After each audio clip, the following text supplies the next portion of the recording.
more than 50 years, the U.S. has led the way in human spaceflight. We've sent more people into space than any other nation. Our astronauts have been lauded as national heroes. But what happens to the men and women of the space program when they return to Earth? President Trump has just signed a bill to help look after them. Godspeed, John Glenn. February 20th, 1962. Astronaut John Glenn rockets away for the launch pad on the way to becoming the first American to orbit the Earth. A short mission to begin America's long dominance in space. Through the Gemini and Apollo programs, NASA astronauts took great risks, expanding the boundaries of science. And when tragedy struck, we were all reminded of how dangerous spaceflight can be. But for astronauts, the risks don't end when they land. Many endure bone and muscle loss. They can develop back and eye problems when they return. And there are long-term risks of being in space and exposed to 10 times more radiation than what's found on Earth. I developed a hive-like rash on every surface of my skin that came in contact with ordinary surfaces on Earth during normal activities like sitting or lying in bed.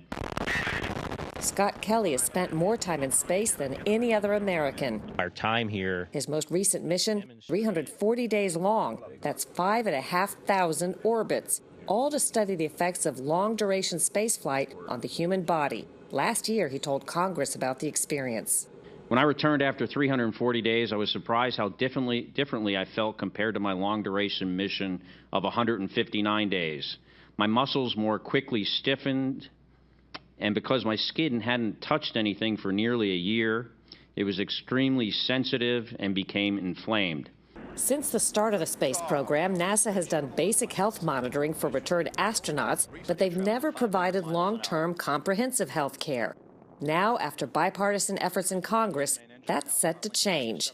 Last month, President Trump signed a bill directing NASA to offer all astronauts lifetime health monitoring and care for any spaceflight-related conditions.